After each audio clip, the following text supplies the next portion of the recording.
नमस्कार, अपना प्रदेश उत्तर प्रदेश उत्तराखंड देख रहे हैं आप। मैं हूं आपके साथ पूजा मोहन पांडे। बुलेटिन की शुरुआत करते हुए सबसे पहले आपको बता दें, जोशीमठ में भवनों, सड़कों और खेतों में आ रही दरारें और कुछ जगहों पर पानी रिसने की घटना से क्षेत्र के लोग दहशत के साए में जी रहे हैं। आपको यह बता दें कि जिला प्रशासन ने निर्देश दिया है कि लोगों का सुरक्षित स्थानांतरण करवाया जाए, अस्थायी पुनर्वास हो। साथ ही स्थानीय लोगों का यह भी कहना है कि जोशीमठ में भूमिगत टनल के निर्माण को लेकर विस्फोट किए जा रहे हैं, जिससे जोशीमठ नगर में भूधसाव हो रहा है।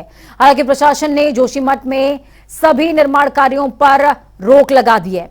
इनमें एनटीपीसी की सभी परियोजनाएं, हेलंग बाईपास का निर्माण और नगर पालिका क्षेत्र में चल रहे तमाम तरह के निर्माण कार्य शामिल हैं। जोशीमठ में अब तक 550 से ज्यादा घरों में बड़ी और बहुत बड़ी दरारें पड़ गई हैं। मुख्यमंत्री पुष्कर सिंह धामी ने साफ तौर पर कहा है कि जोशीमठ में भूधसाव को लेकर एक हाई लेवल मीटिंग करेंगे और मुख्यमंत्री धामी का यह भी कहना कि जोशीमठ में जो हालात हैं उस पर हम बारीकी से नजर बनाए हुए हैं। आपदा प्रबंधन के सचिव, अन्य अधिकारी वहां कैंप लगाकर डेरा जमाए हुए हैं। इसके साथ ही जो भी पुरानी रिपोर्ट है उनका भी अध्ययन किया जा रहा है। जोशीमठ को बचाने के लिए सभी काम और सभी व्यवस्थाएं सुनिश्चित की जा रही हैं, ये कहना है मुख्यमंत्री पुष्कर सिंह धामी का। जोशीमठ को लेकर हम लोग लगातार नज़र बनाए हुए हैं, लगातार सभी से संपर्क में हैं। वहाँ पर हमारे आपदा प्रबंधन के सचिव, हमारे गढ़वाल के कमिश्नर, सभी लोग वहीं पर कैंप कर रहे हैं। और साथ ही जो पुरानी रिपोर्ट जो आई है वाडिया समेत रुड़की और अन्य संस्थानों की जो रिपोर्ट है, उस रिपोर्ट का भी हम अध्ययन कर रहे हैं। जो भी जोशीमठ को बचाने के लिए बचाव कार्य, राहत कार्य, सभी कार्य पूरी तरह से ठीक प्रकार से हों, उसके लिए सभी व्यवस्थाएं सुनिश्चित की जा रही हैं। और आज एक सभी अधिकारियों के साथ इस पर बैठक भी करने वाले हैं, जिससे कि आगे जो भी स्थिति हो उस स्थिति में हम सभी लोगों की सहायता कर पाएँ, जोशीमठ शहर को बचा पाएँ, उसके लिए हम लोग लगे। देखिए, हम तो बहुत चिंतित हैं, हमारा तो मन ही नहीं लग रहा है। इसीलिए हमने अपने सब कार्यक्रम आगे के कैंसिल कर दिए हैं और हम इस समय जोशीमठ के रास्ते में ही हैं, वहीं जा रहे हैं। हमको लगता है कि इस समय वहाँ पहुँचना हमारे लिए ज़्यादा अच्छा होगा, हमको ज़्यादा संतोष होगा वहाँ के लोगों के साथ खड़े होने में। और जो कार्य हो रहे हैं सेवा के मठ की ओर से, वो तो हमारे ना जाने पर भी चलेंगे, लेकिन वहाँ पहुँच करके हमको मन में संतोष होगा, इसीलिए हम वहाँ के लिए निकल चुके हैं। गवर्नमेंट से क्या अपील की है आपने, स्टेट गवर्नमेंट से? गवर्नमेंट से हमने उत्तराखंड के मुख्यमंत्री जी से भी, देश के गृह मंत्री जी से भी और प्रधानमंत्री जी से भी और राष्ट्रपति महोदय से भी हमने पहले ही पत्र लिख करके अनुरोध किया था कि ये जो वहाँ पर गतिविधियाँ चल रही हैं, चाहे वो ऑल वेदर रोड की हो, चाहे एनटीपीसी के हाइड्रो पावर प्रोजेक्ट की सुरंग हो, और चाहे इसी तरह के दूसरे कार्य हों। जब ऐसी परिस्थिति है कि पूरे एक नगर का अस्तित्व दांव पर लगा हुआ है, और वो भी नगर कोई सामान्य नगर नहीं है, वो ऐतिहासिक, सांस्कृतिक, पौराणिक नगर है। देहरादून के जोशीमठ में लगातार बढ़ रही दरारें प्रशासन की चुनौती और बढ़ा रही हैं, जहां उनके सामने लोगों को सुरक्षित स्थानों तक पहुंचाने और पुनर्वास की चुनौती है, तो वहीं लगातार धंसते जोशीमठ को बचाने की भी समस्या है। सरकार जोशीमठ को बचाने और लोगों को भी तत्कालीन राहत देने का आश्वासन तो दे रही है, लेकिन फिर भी यहां लोगों का आक्रोश थम नहीं रहा है। तो वहीं एनटीपीसी टनल में तकनीकी विशेषज्ञ टीम पहुंची, जहां आक्रोशित महिलाओं ने विशेषज्ञों की टीम का रास्ता तक रोक दिया। गुस्साई महिलाओं ने कहा कि उन्हें विकास चाहिए, लेकिन ये विनाश उन्हें स्वीकार नहीं है।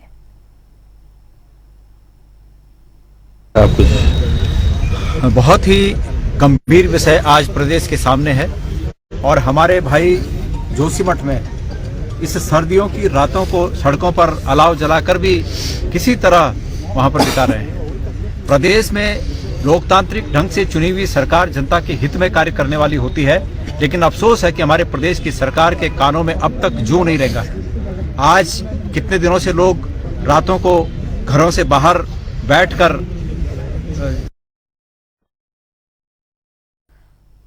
जोशीमठ में लगातार दरारें बढ़ रही हैं। लोगों में जो आक्रोश है वो थमने का नाम नहीं ले रहा है। जोशीमठ में लगातार इसी तरह की चीजें देखने को मिल रही है। आपको बता दें, बीती शाम को मसाल जुलूस भी लोगों ने निकाला था और तमाम प्रतिनिधियों से अपील की जा रही है। उनके सामने अस्तित्व का संकट खड़ा हो गया है। कई लोग पलायन करने को मजबूर हैं।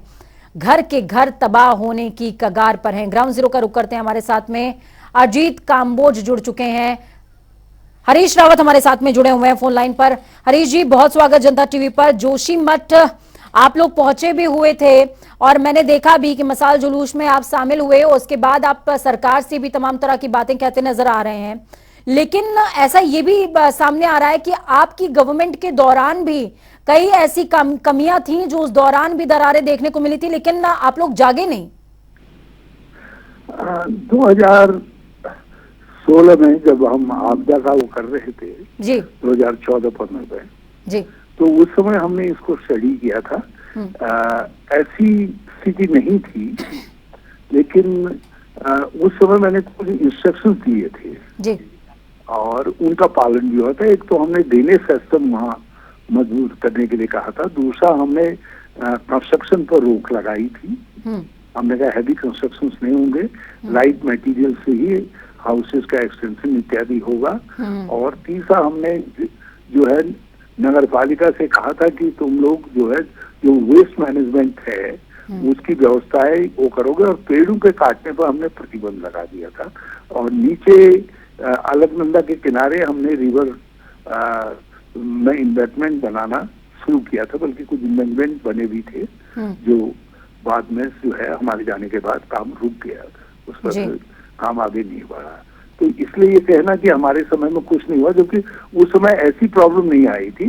मगर हमने क्योंकि मैं उस समय जब मैंने स्टडी की थी तो स्टडी में मुझको ये लगा था कि जोशीमठ एक ऐसा एरिया है जो कभी भी ट्रबल पैदा कर सकता है, क्योंकि उसमें एनटीपीसी ने नीचे टनल, अंदर से टनल उजाड़ दी थी, और ऊपर मिट्टी ऐसा लगता था जैसे किसी लेटे हुए पहाड़ पर जो है किसी मिट्टी का बहुत बड़ा ढांचा बन गया हो। तो ये और उसमें जिस तरीके से डेवलपमेंट हो रहे थे तो उससे मैं थोड़ा चिंतित था। और जहाँ रहा सवाल, आज की जो स्थिति है वो बहुत चिंताजनक है, बिल्कुल, क्योंकि कुछ न कुछ नीचे हो रहा है एक्वीफर में, और उसके कई कारण हो सकते हैं। भार बढ़ना भी एक कारण हो सकता है। जो पानी की सीवेज प्रॉब्लम है वो ज्यादा, जो ड्रेनेज बिल्कुल ब्लॉक हो गए होंगे, क्योंकि लोगों ने उसके बाद बहुत सारे कंस्ट्रक्शंस वहाँ हो गए, उस पर कोई फोकस रहा नहीं। इन्वेस्टमेंट तो मैंने खुद देखे थे कि बने नहीं, हमारे बाद जितना हमने बनाए थे उसके बाद आगे बढ़ा नहीं जो है काम जो है। तो इसलिए और जो ये चार धाम यात्रा सुधार मार्ग है जिसको उन्होंने ऑल वेदर रोड का नाम दे रखा है, उसमें जिस तरीके की मशीनरी यूज हो रही है, तो मैंने पहले भी ऑब्जेक्शन उठाया था, मैं आज भी कह रहा हूँ, ये इतनी हैवी मशीनरी के लायक उत्तराखंड के पहाड़ नहीं है। हिमालय, ये नए हिमालय है, इनमें आप इतनी हैवी मशीनरी या हैवी एक्सप्लोसिव आदि का इस्तेमाल करेंगे तो, और इतनी हैवी कटिंग करेंगे, बैक कटिंग जो है, जबकि ये रोड प्रोजेक्ट हमारे समय में मंजूर हुआ था, इसके डीपीआर जो है हमने ही, बल्कि इसका जो लोस्टोटन था शुरुआत का, प्रधानमंत्री ने मेरी अध्यक्षता में जो समारोह हुआ था उसमें किया था यहाँ देहरादून में जो है जी। हरीश रावत जी, मैं एक चीज और समझना चाहूंगी और आपके माध्यम से दर्शक भी समझना चाहेंगे, जानना चाहेंगे। देखिए, एनटीपीसी का जो ये कंस्ट्रक्शन है ये स्टार्ट हुआ, अब कई लोग कह रहे हैं कि एनटीपीसी का कंस्ट्रक्शन का बहुत बड़ा रोल है। ये जो टनल 16 किलोमीटर्स की ये जो टनल शहर के नीचे से निकाली जा रही थी, इसका बहुत बड़ा रोल है इस मानव निर्मित आपदा में। आप इसको किस तरीके से देखते हो? और अगर आप कह रहे हैं कि आपने माइन्यूटली बहुत ही ज्यादा करीब से इन तमाम चीजों का स्टडी किया हुआ था, तो क्या आपने कोई प्रयास नहीं किया? आप मतलब मेरा कहने का कांग्रेस से है, कांग्रेस ने कोई प्रयास नहीं किया मौजूदा सरकार से बातचीत करने का? सवाल तो जिंदगियों का है ना, राजनीति तो बाद में आती है। 2016 के हमारे स्टैंडिंग इंस्ट्रक्शंस हैं, 2015-16 के जो है इस विषय में जी।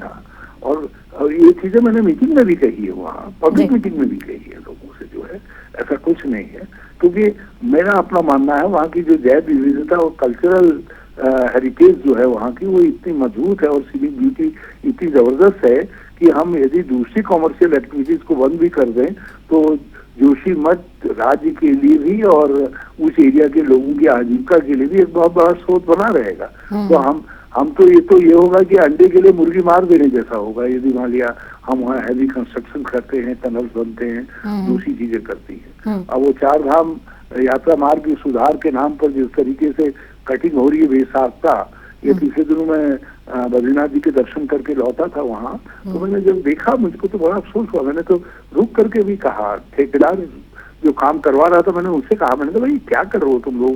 हाँ, लेकिन अब मुश्किल ये है कि डे ऑफ द गवर्नमेंट पर होता है बहुत कुछ डिपेंड जो है। जी, मौजूदा समय में और मौजूदा हालातों को देखते हुए आप धामी सरकार को क्या कहना चाहेंगे हरीश रावत जी? मैं उनसे कहना चाहूंगा कि इसको बहुत इसमें जो हाईएस्ट लेवल की एक्सपर्टाइज उपलब्ध है, क्योंकि अब चेतावनी गले गले तक है बहुत, मतलब ये प्रकृति ने अपनी तरफ से एक प्रकार से लास्ट वार्निंग दे दी है। बिल्कुल। तो इस लास्ट वार्निंग को हमको पूरी गंभीरता से लेना चाहिए। इसीलिए कल मैं रात को 8 से 9 बजे गांधी जी के उसमें मौन धरने पर बैठा। मेरा मकसद केवल एक बात का था कि वाई द नेशनल एक्सपर्टाइज इस मामले में यूज क्यों नहीं हो रही है। National even international expertise use होनी चाहिए और जोशीमठ को हर हालत में बचाया जाना चाहिए। ठीक है हरीश रावत जी, लास्ट क्वेश्चन है मेरा आपसे, क्या हरीश रावत इस बात को कोट कर रहे हैं कि विकास के नाम पर बहुत ज्यादा जल्दबाजी की गई है? हाँ, मैं अब भी कह रहा हूँ कि जो है जिस तरीके से अंधाधुंध जो है रोड कटिंग का काम चला है और जिस तरीके से बोल्डर्स लुढ़काए जा रहे हैं, मग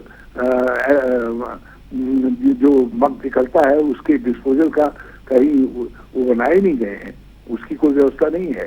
तो उससे जो है आप हिल्स को छिल देंगे और बड़े बड़े बोल्डर्स को डिसलोकेट करेंगे, उनको तोड़ेंगे, विस्फोट करेंगे, तो चीजें होंगी और जोशीमठ जैसे संवेदनशील इलाके में होंगी। और देखिए जोशीमठ में हमको मानव को भी बचाना है, हमको जोशीमठ को भी बचाना है। वो हमारी कल्चरल हेरिटेज है, एक प्रकार से हमारी जो है आध्यात्मिक भूमि है, हमारी पहचान है। और सबसे बड़ी बात यह है कि वहाँ से सभ्यता के उद्भव के साथ जुड़ा हुआ है और वहाँ की जो बायोडाइवर्सिटी है वो हमारी अमूल्य धरोहर है। तो ये कई चीजें ऐसी हैं जिसके लिए which call for the national पूरी ये तो नेशनल एफर्ट्स होनी चाहिए। ये अकेले धामी जी का सवाल नहीं है, ये सवाल मोदी जी का होना चाहिए। बिल्कुल बिल्कुल, क्योंकि उत्तराखंड से जिस तरह के लगाव का जिक्र हमेशा नरेंद्र मोदी करते रहते हैं कि उत्तराखंड से विशेष लगाव है, शंकराचार्य की भूमि है और भी तमाम चीजें हैं, तो मुझे लगता है और आपका भी कहना ठीक है कि इस दिशा में वाकई नेशनल गवर्नमेंट को भी इनिशिएटिव लेना चाहिए। बहुत शुक्रिया हरीश रावत जी, बहुत शुक्रिया हमारे साथ जुड़ने के लिए, अहम विचार अपने साझा करने के लिए। हरीश रावत जुड़े, उन्होंने इस बात की तस्दीक तो जरूर की है कि उनके दौरान भी दरारें थी और दरारों को देखते हुए भी मैन्युटरी स्टडी के बाद उन्होंने कुछ इनिशिएटिव्स लिए थे, जिन इनिशिएटिव्स पर बाद में गवर्नमेंट की तरफ से रोक लगा दी गई। कितना सच है कितना झूठ है ये धीरे धीरे करके सामने आएगा, लेकिन हाँ ये तो तय है कि जोशीमठ के अस्तित्व पर खतरा बरकरार है। इंद्रेश हमारे साथ में जुड़ गए हैं, स्थानीय निवासी हैं जोशीमठ के। इंद्रेश जी, बहुत स्वागत जनता टीवी पर आपका। आप लोग इस समय बहुत मुसीबतों से जूझ रहे हैं, बहुत संवेदनाएं हैं जनता टीवी की आपके साथ में। मैं समझना चाहूंगी कि मौजूदा हालात वहां के क्या हैं? मौजूदा हालात तो ये है कि हर दिन दरारें बढ़ रही हैं, हर नए इलाके में लगातार दरारें बढ़ रही हैं जी। और लोगों के सामने इस सर्दी के मौसम में क्योंकि बहुत भयानक ठंड पड़ रही है, तो अपने आशियानों को बचाने का संकट, अपने जीवन को बचाने का संकट है जी। और ये संकट दरअसल 1-1.5 साल से दरारें दिखना शुरू हो गई थी काफी तेज गति से, है ना। हमारे साथी हैं अतुल सती, उन्होंने लगातार सरकार के सामने इस बात को रखा कि सरकार को इसका सर्वे करना चाहिए। सरकार ने सर्वे नहीं किया तो यानी कि इंद्रेश जी आप ये बात कह रहे हैं कि आप लोग पिछले 1.5 सालों से प्रयास कर रहे हैं कि इस क्षेत्र को लेकर के इनिशिएटिव ले गवर्नमेंट? जी जी जी। 1.5 सालों से कुछ नहीं किया जा रहा है। जी जी, पिछले 1-1.5 साल से कुछ नहीं किया गया। उसमें फिर इंडिपेंडेंट जो जियोलॉजिस्ट हैं डॉक्टर नवीन जुयाल, डॉक्टर एसपी सती, उन्होंने सर्वे किया, उन्होंने सिचुएशन को बताया कि वे खतरनाक है। फिर उसके बाद सरकार की कमेटी आई, जुलाई में सरकार की कमेटी ने रिपोर्ट दी और सरकार की कमेटी ने ये उसकी प्राथमिकता ये हो गई कि कैसे जो परियोजनाएं यहाँ बन रही हैं, एनटीपीसी की परियोजना है, उसको कैसे क्लीन चिट देना है, उसने प्रायोरिटी में रखा। अगस्त के महीने में लोग आपदा प्रबंधन के सेक्रेटरी से मिले देहरादून में और उस समय अगस्त में उन्होंने कहा कि मैं बस कुछ दिन में खुद जोशीमठ आके स्थिति देखूंगा और अगस्त के बाद वो कल जोशीमठ पहुंचे। तो ये सरकार की संवेदनशीलता है स्थितियों को देखने की, ये उनकी एक संजीदगी है। इंद्रेश जी, आपको अगर हमारे माध्यम से सरकार के प्रतिनिधि सुन रहे हैं तो आप उनसे क्या कहना चाहते हैं?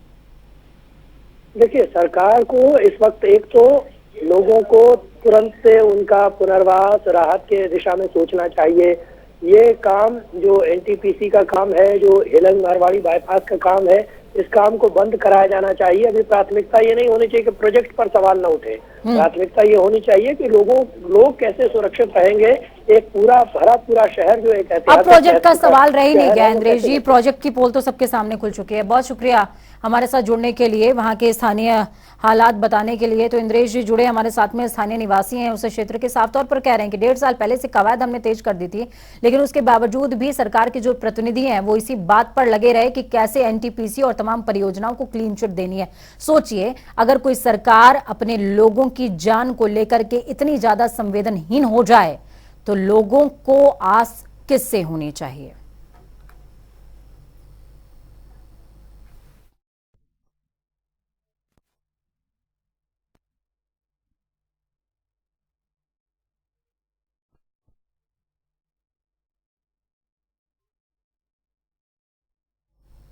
वहीं सीएम योगी आदित्यनाथ ने ट्वीट करते हुए पावन पौष पूर्णिमा की बधाई दी है। आपको बता दें कि सीएम योगी ने ट्वीट करते हुए लिखा है, उन्होंने साफ तौर पर इस बात को कहा है कि पौष पूर्णिमा की आप सभी को शुभकामनाएं। मां गंगा आपकी तमाम मनोकामनाओं को पूरा करें। पौष पूर्णिमा की सभी प्रदेशवासियों को और श्रद्धालुओं को हार्दिक बधाई। धर्मनगरी प्रयागराज में आज से प्रारंभ हुए त्याग और भक्ति के प्रतीक माघ मेले में पधारे तमाम पूज्य साधु संतों, कल्पवासियों और श्रद्धालुओं का हार्दिक अभिनंदन। मां गंगा आप सभी की साधना और मनोकामना पूरी करे।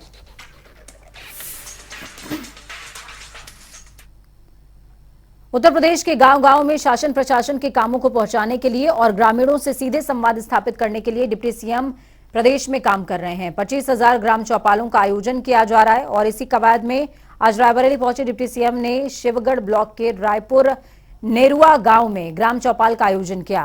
उप मुख्यमंत्री केशव प्रसाद मौर्य जनता की समस्याओं को गांव में ही निस्तारित करने की बात कहते नजर आए। साथ ही उन्होंने कांग्रेस की भारत जोड़ो यात्रा पर तंज कसते हुए कहा कि 3 दिन में ही यूपी छोड़कर कांग्रेसी भाग खड़े हुए।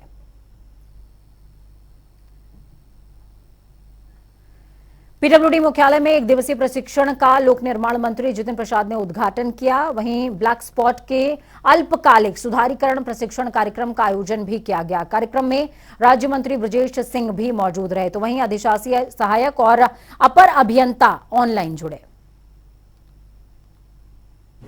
जैसे कि आपको ज्ञात है, कुछ दिन पहले माननीय मुख्यमंत्री जी ने सड़क सुरक्षा के उद्देश्य से एक व्यापक बैठक और समीक्षा की थी, जिसमें विभिन्न विभागों के समायोजन करते हुए उसमें से एक विभाग हमारे लोक निर्माण विभाग और हमारे साथ आज हमारे राज्य मंत्री और विभाग के सभी अधिकारीगण, जो माननीय मुख्यमंत्री जी का उद्देश्य है सड़क सुरक्षा का माह, ये शुरुआत हो रही है महीने भर की, एक व्यापक अभियान जागरूकता का भी और सभी विभागों की समीक्षा का भी, और उसी उद्देश्य से आज लोक निर्माण विभाग ने इसकी प्रारंभ किया है। समीक्षा की जाएगी कि क्या कारण हैं जिससे सड़क में दुर्घटनाएं हो रही हैं, वो नंबर्स कैसे कम हो पाएंगे, कहां जो ब्लैक स्पॉट्स आइडेंटिफाइड हैं जहाँ अधिकतर एक्सीडेंट और जान माल का नुकसान होता है, उनकी लॉन्ग टर्म और शॉर्ट टर्म में कैसे उसकी का निस्तारण होगा, और आने वाले समय में ये भी देखा जाएगा कहीं डिजाइन फॉल्ट है तो उसकी जिम्मेदारी तय होनी चाहिए, और नई टेक्नोलॉजी का इस्तेमाल करते हुए कैसे हम हमारे नागरिकों को सड़क पे सुरक्षा दे सकें। साइन बोर्ड से लेके, मार्किंग से लेके, अवैध कट बंद कराने से लेके, ओवरलोडिंग और तमाम ऐसी चीजों पे नकेल कसने की जो एक माननीय मुख्यमंत्री जी ने अभियान छेड़ा है, उसकी जेएनयू में ब्राह्मण विरोधी नारे को लेकर भाजपा एक्टिव हो चुकी है। भाजपा प्रवक्ता सुनील भराला ने कहा है कि 15 दिन के अंदर अगर कार्रवाई नहीं हुई तो हम लोग बड़ा आंदोलन छेड़ देंगे। साथ ही उन्होंने ये भी कहा है कि भाजपा ब्राह्मणों के साथ खड़ी है। जेएनयू में ब्राह्मण विरोधी नारे दीवारों पर लिखे जाने के विरोध में उत्तर प्रदेश और अन्य भागों से जो ब्राह्मणों ने अपना गुस्सा दिखाया है और जंतर मंतर पर हजारों की संख्या में परशुराम स्वाभिमान सेना के नेतृत्व में जो वहां पर जाकर के धरना देकर के और मार्च निकाला है, तो उससे उत्तर प्रदेश के ब्राह्मणों में एक नई बात खड़ी हुई है कि हम अपमान अपना नहीं होने देंगे, और उसके अपमान को लेकर के पहली बार जंतर मंतर पे धरने पे गए, और उसमें सबसे बड़ी भागीदारी उत्तर प्रदेश के ब्राह्मणों की हुई। देश में शीतलहर का प्रकोप बहुत तेजी से बढ़ रहा है। खासतौर से उत्तर भारत के राज्यों में ठंड का कहर साफ नजर आता है। उत्तर प्रदेश के यूपी में ठंड इस कदर जानलेवा हो गई है कि कानपुर में गुरुवार को केवल 2 सरकारी अस्पतालों में 25 लोगों की मौत हार्ट अटैक और ब्रेन स्ट्रोक से हुई है। तो वहीं नया साल शुरू होने के बाद देश में लोगों को ठंड से निजात नहीं मिली। मौसम विशेषज्ञों का अनुमान कि आने वाले कुछ दिनों में पारा और गिर सकता है। तस्वीरें आपको 3 दिखा रहे हैं, चित्रकूट, सहारनपुर, उधम सिंह नगर। उत्तर प्रदेश और उत्तराखंड की तस्वीरें आपको दिखा रहे हैं। ये तस्वीरें साफ तौर पर इस बात की तस्दीक करती हैं कि किस तरीके से ठंड का कहर लोगों के जीवन पर असर डाल रहा है।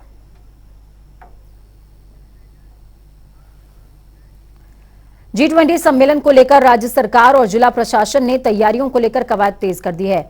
जिलाधिकारी अधिकारियों को तैयारियों को समय से निष्पादित करने के निर्देश दिए हैं। बैठक में जिलाधिकारी सोनिका ने कहा कि G20 सम्मेलन की मेजबानी इस साल भारत कर रहा है। इसके तहत देश के अलग अलग राज्यों में कार्यक्रम आयोजित किए जाएंगे। ऋषिकेश में भी कुछ कार्यक्रम प्रभावित हैं, ऐसे में अभी से तैयारियां शुरू हो चुकी हैं। पे जो रूट है, क्योंकि लैंडिंग हमारे जॉलीग्रांट एयरपोर्ट पे होगी और उसके बाद जो वेन्यू है वहाँ पे टीम प्रस्थान, जो डेलीगेशन है वो प्रस्थान करेगा, तो उसी के चलते आज भी हमारी टीम वहाँ पे विजिट कर रही है। ऋषिकेश एरिया पूरा, और जो पूरा रूट है वहाँ पे क्या क्या व्यवस्थाएं ठीक करनी है उसके लिए सभी को इंस्ट्रक्शंस दे दिए गए हैं और काम शुरू जल्द ही कर दिया जाएगा। देश में बेहतर काम करने वाले 16,000 पुलिस थानों में उत्तराखंड में हल्द्वानी के चंपावत के बनबसा थाने ने टॉप 3 का मुकाम हासिल कर लिया है। आपको बता दें कि थाने की इस बेहतरीन उपलब्धि के लिए आने वाली 20 जनवरी को गृह मंत्री अमित शाह थानाध्यक्ष लक्ष्मण सिंह को सम्मानित करेंगे। इस सिलसिले में चंपावत के एसपी देवेंद्र पिंचा और थानाध्यक्ष लक्ष्मण सिंह जगवाड़ कुमाऊं क्षेत्र के आईजी डॉक्टर नीलेश आनंद भरणे से मिलने पहुंचे। कुमाऊं रीजन का जो है बनबसा थाना है उत्तराखंड में, ये पूरे देश में 16,000 पुलिस स्टेशन में से जो है वो तीसरे नंबर पे आया है। तो ये पूरा श्रेय जो है इस पर जो एसपी चंपावत हमारे साथ देवेंद्र पिंचा जी है, इनका है। और जो एसओ जो बनबसा है, इन्होंने भी बहुत अच्छा कार्य लगातार जो है वो मन लगाकर वहाँ किया है। कुछ ऐसे कार्य हुए हैं जिस वजह से जो है ये थाना जो है टॉप 3 में तीसरे नंबर पे आया है। इन्होंने जो है वहाँ पुलिसिंग बहुत अच्छी करी है। खासकर ये बॉर्डर का थाना है नेपाल से लगने वाला, जहाँ पर मानव तस्करी और बाकी जो इस तरह से कैसीनो और ये क्रिकेट और ये बारी सारी चीजें की शिकायत थी। इन्होंने बहुत वहाँ पर सख्ती करी। वक्त यहाँ पर छोटे से ब्रेक का ब्रेक के उस पार खबरों का सफर लगातार जारी रहेगा। बने रहिए जनता टीवी के साथ, क्योंकि हमें आपकी ताकत, अपना और अपनों का बहुत ज्यादा ख्याल रखें। नमस्कार।